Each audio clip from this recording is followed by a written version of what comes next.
Good morning प्यारे बच्चों, कैसे हैं आप लोग। उम्मीद करता हूँ मज़े में होंगे, प्रसन्न होंगे और अपनी पढ़ाई पे ध्यान दे रहे होंगे।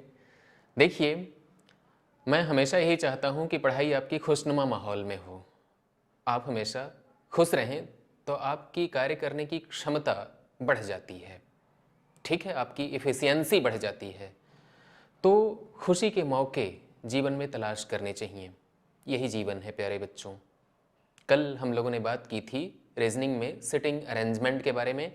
आज हम लोग बात करेंगे सिटिंग अरेंजमेंट पे कुछ प्रश्नों के बारे में।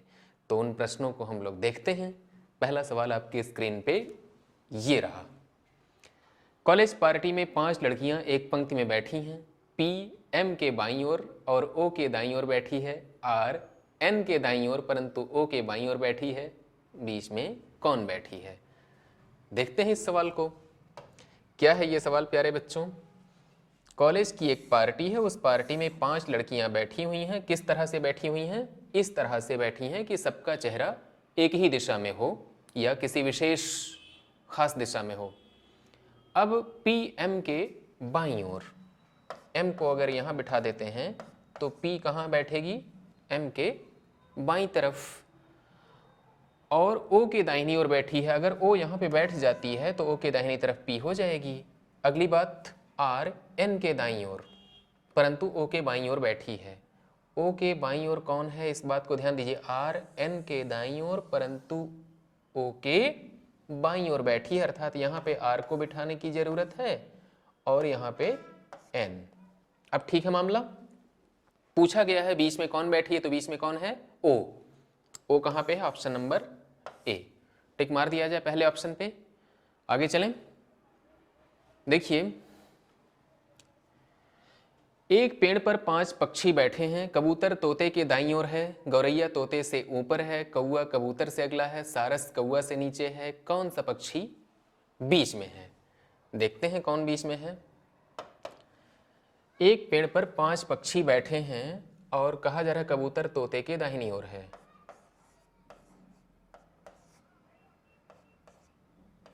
कबूतर है ना?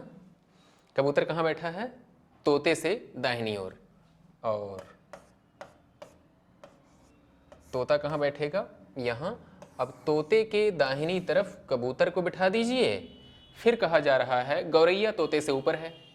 गौरैया को कहाँ बिठा दें हम लोग प्यारे बच्चों? गौरैया। गौरैया यहाँ बैठ गई। उसके बाद कहा जा रहा है कौवा कबूतर से अगला है। गौरैया अगर यहाँ बैठी तो कौवा कहाँ बैठेगा? कबूतर के आगे। और सारस कौवा से नीचे बैठेगा। सारस को यहाँ बिठा दीजिए। कुछ समय ही ऐसा चल रहा है, सारस नीचे हो जाता है, कौवा ऊपर हो जाता है प्यारे बच्चों। समय का फेर है ये। तो कौन सा पक्षी बीच में है पूछा जा रहा है। देखिए बीच में कबूतर है। टिक मार दिया जाए। ओके, आगे चलें। आगे है प्यारे बच्चों आपके स्क्रीन पे अगला सवाल। ये सवाल नंबर 3। कुछ मित्र अष्टभुजाकार स्थान पर एक एक कोने में बैठे हैं। सभी का मुख बीच की ओर है। महिमा तिरछे रूप में राम के सामने बैठी है। राम सुषमा के दाईं तरफ बैठा है, रवि सुषमा के बगल में और गिरधर के सामने बैठा है। गिरधर चंद्रा के बाईं तरफ बैठा है। सावित्री महिमा के दाईं तरफ नहीं है लेकिन शालिनी के सामने है। शालिनी के दाईं तरफ कौन बैठा है? देखते हैं। सबसे पहला काम जो हमको करना चाहिए वो करना चाहिए कि एक हम अष्टभुज बना लें। बन गया प्यारे बच्चों ये अष्टभुजाकार आकृति। देखिए, ये अष्टभुजाकार आकृति तैयार हो गई है। अब इसमें 8 लोगों को बिठाना है। कैसे बिठाना है प्यारे बच्चों? एक एक कोने में बैठाना है। सभी का मुख बीच की ओर रखना है। महिमा तिरछे रूप में राम के सामने बैठी हुई है। तो अगर हम यहाँ पे राम को बिठा दें तो महिमा उनके ठीक सामने तिरछे रूप में बैठेगी, अर्थात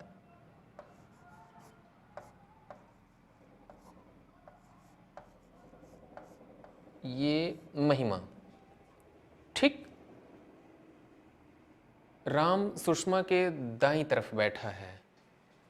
अगर सुषमा यहां बैठती है तो सुषमा का दाहिना इधर होगा, वहां पे राम बैठ गया। राम सुषमा के दाईं तरफ बैठा है, रवि सुषमा के बगल में। रवि अगर इधर नहीं है तो फिर इधर होना चाहिए प्यारे बच्चों। रवि कहाँ है? सुषमा के बगल में और गिरधर के सामने। तो रवि के ठीक सामने कौन बैठेगा? गिरधर। ठीक। उसके आगे की कहानी है, गिरधर चंद्रा के बाईं तरफ बैठा है। अगर चंद्रा यहां बैठ जाती है तो चंद्रा के बाईं तरफ गिरधर हो जाएगा। फिर सावित्री महिमा के दाहिने तरफ नहीं है, लेकिन शालिनी के सामने है। अब ये लाइन बड़े गौर से पढ़िएगा। सावित्री महिमा के दाईं तरफ नहीं है। महिमा के दाहिनी तरफ अगर नहीं है सावित्री, तो इसका मतलब सावित्री को यहां बैठना पड़ेगा। ये हो गई सावित्री, और जो बच गई है वो है शालिनी। शालिनी को बैठा दीजिए यहां पे। ओके। अब हमारी जो बात है उसमें कहा जा रहा है शालिनी के दाहिनी तरफ कौन बैठा है? तो शालिनी के दाहिनी तरफ रवि बैठा है। रवि कहीं ऑप्शन में है क्या? बिल्कुल है। कहां पे है? ऑप्शन नंबर ए पे है। टिक मार दिया जाए। करेक्ट। आगे चलें। स्क्रीन पे आपके अगला सवाल ये रहा, सवाल नंबर 4। ए, बी, सी, डी और ई एक बेंच पर बैठे हैं। उनमें से ए बी के बराबर में बैठा है। इस बात का अर्थ समझते हैं आप लोग? ए बी के बराबर में बैठा है, इसका मतलब सट के बैठे हैं, तथा सी डी के बराबर में बैठा है। तो आप ऐसा करते हैं, ए और बी को ऐसे बिठा लीजिए, सी और डी को ऐसे बिठा लीजिए। देखते हैं। परंतु डी ई के पास नहीं बैठा है, तो जो डी है वो ई के पास नहीं है, तो ई यहाँ पे हो जा सकता है, यहाँ हो सकता है, कहीं और हो सकता है। क्योंकि ई बेंच के बाएं किनारे पर बैठा है, तो जाहिर सी बात है कि ई को यहाँ के बजाय हम यहाँ जगह दे दें। ई बेंच के बाएं किनारे पर बैठा है। सी का स्थान दाईं ओर से दूसरा है, ये भी सत्य है, तथा ए, बी और ई के दाईं ओर हैं। ए, बी और ई के दाईं ओर है। ए, बी और ई के दाईं ओर है, अर्थात जो ए है प्यारे बच्चों, उसकी पोजीशन कहाँ पे होने वाली है? यहाँ पे। तो ए क्या होगा? ई और बी के दाहिनी तरफ हो जाएगा। परंतु ए और सी साथ साथ बैठे हैं, ये भी सच है कि ए और सी साथ साथ बैठे हैं। तब ए किस स्थान पर है? बीच में है। किसके बीच में है? बी और सी के बीच में है। बी और सी के बीच में ए को बिठा दिया जाए। ऑप्शन नंबर बी आपका करेक्ट आंसर हो जाएगा। क्लियर? आगे चलें। अगला सवाल आपका है, 6 मित्र एक घेरे में बैठे हैं और ताश खेल रहे हैं। कैनी डैनी के बाईं ओर है, बॉबी और जानी के बीच में माइकल है, कैनी और बॉबी के बीच में रॉजर है। माइकल के दाहिनी तरफ कौन बैठा है? इस सवाल पे ध्यान दिया जाए प्यारे बच्चों, बड़ा अच्छा सवाल है। 6 मित्र एक घेरे में बैठे हैं। घेरे में बैठे हैं, इसका मतलब क्या हुआ? घेरा ऐसा हो सकता है, इसमें ताश खेल रहे हैं। कैसे बैठे हैं? कैनी डैनी के बाईं ओर है। ये है कैनी, और अगर डैनी को आप यहां बिठा देते हैं तो डैनी के बाईं तरफ कैनी, डैनी के बाईं ओर है। बॉबी और जॉनी के बीच में माइकल है। कैनी और बॉबी के बीच में रॉजर है। कैनी और बॉबी के बीच में, यहां पे अगर बॉबी बैठता है तो यहां पे कौन हो जाएगा? रोजर। आपको देखने में समस्या आ रही है, हम रोजर को फिर से लिख देते हैं प्यारे बच्चों। अब ठीक है, बॉबी और कैनी के बीच में रोजर हो गया। इसके बाद कहा जा रहा है बॉबी और जॉनी के बीच में, बॉबी और जॉनी के बीच में माइकल है।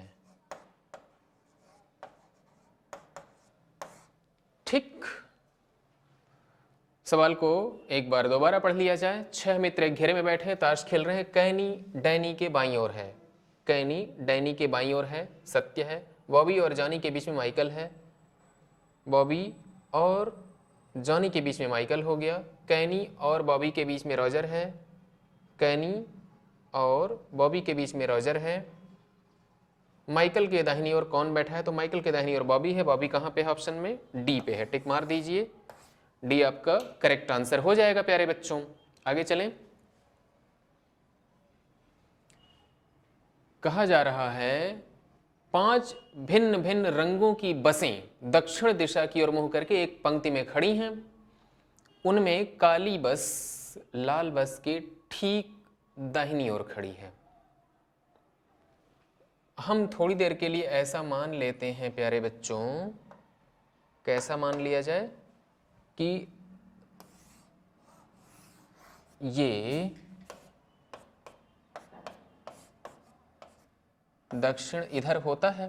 तो दक्षिण का मतलब नीचे की ओर मुंह करके कौन कौन बसें हैं? 5 बसें हैं, एक पंक्ति में खड़ी हैं। उनमें काली बस लाल बस के ठीक दाहिनी ओर, काली बस लाल बस के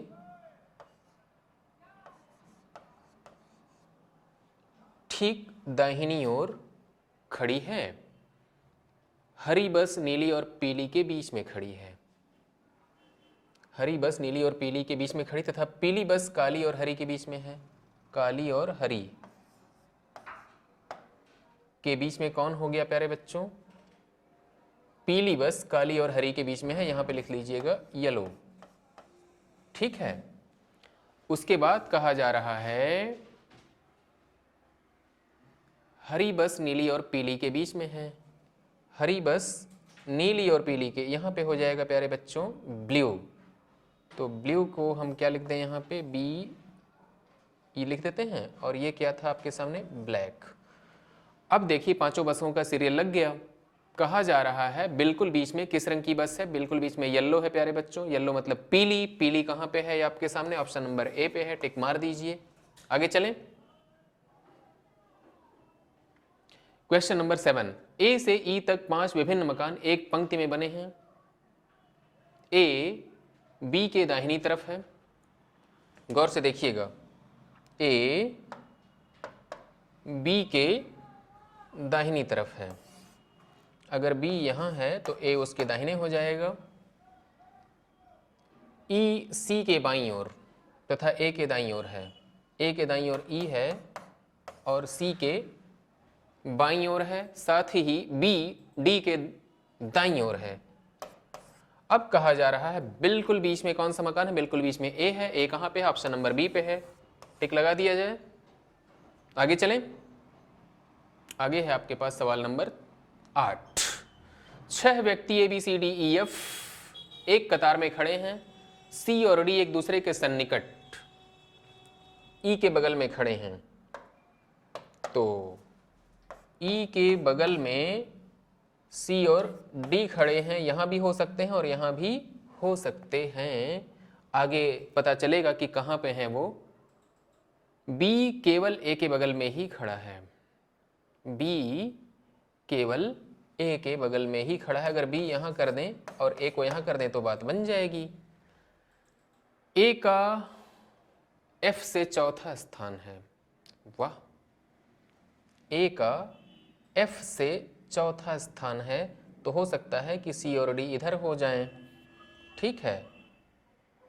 फिर कहा जा रहा है प्यारे बच्चों, इस कतार के दोनों अंतिम छोरों पर कौन कौन खड़े हैं? एक तरफ तो बी को होना चाहिए। कहा जा रहा है बी केवल ए के बगल में ही खड़ा है। तो बी अगर यहाँ हो जाता है और यहाँ से हम बी को हटा देते हैं, बी केवल ए के बगल में ही खड़ा है।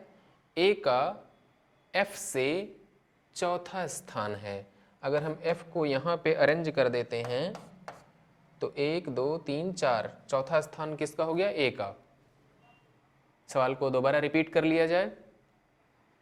सी और डी एक दूसरे के सन्निकट ई के बगल में खड़े हैं, सत्य है। बी केवल ए के बगल में खड़ा है, यह भी सत्य है। ए का एफ से चौथा स्थान है, ये भी सत्य है। तो इस कतार के दोनों अंतिम छोरों पर कौन है? बी और एफ। बी और एफ ऑप्शन में है, जी हाँ बिल्कुल है। सवाल नंबर 8 का ऑप्शन हो जाएगा सी। सी पे टिक मार दिया जाए। आगे चलें। आगे है हमारे पास सवाल नंबर 9। 5 किताबें हैं ए बी सी डी ई मेज पर रखी हैं। यदि डी बी के दाईं तरफ और ई के बाईं ओर है तथा ए सी और बी के मध्य में है तो मध्य में किताब कौन सी होगी? बेहतरीन क्वेश्चन है, किताबों से संबंधित है और किताबें हमारा सबसे अच्छा दोस्त होती हैं प्यारे बच्चों। 5 किताबें ए बी सी डी ई मेज पर रखी हुई हैं। यदि डी बी के दाहिनी तरफ, डी कहाँ है? बी के दाहिनी तरफ, और ई के बाईं ओर है, ई को यहाँ लगा दीजिए। ठीक, एक किताब ये हो गई, एक किताब ये हो गई प्यारे बच्चों।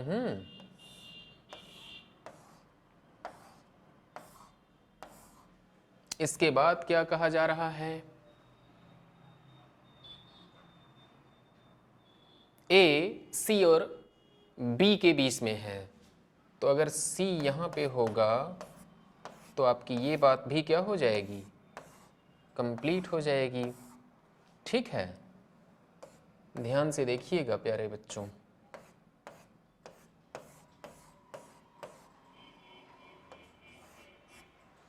पांच किताबें कैसे हैं? 5 किताबें ऐसे हैं प्यारे बच्चों। मध्य में कौन सी किताब होगी? बी होगी। बी कहाँ पे है? ऑप्शन नंबर ए पे है। टिक मार दिया जाए। क्लियर? आगे चलें। सवाल नंबर 10 और आज की प्रश्नावली का आखिरी सवाल है ये। 5 पुस्तकें ए बी सी डी ई इस प्रकार से हैं, इनमें से सी डी के ऊपर है। सी डी के ऊपर है प्यारे बच्चों।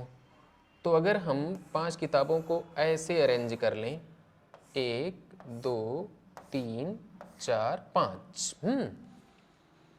सी डी के ऊपर है।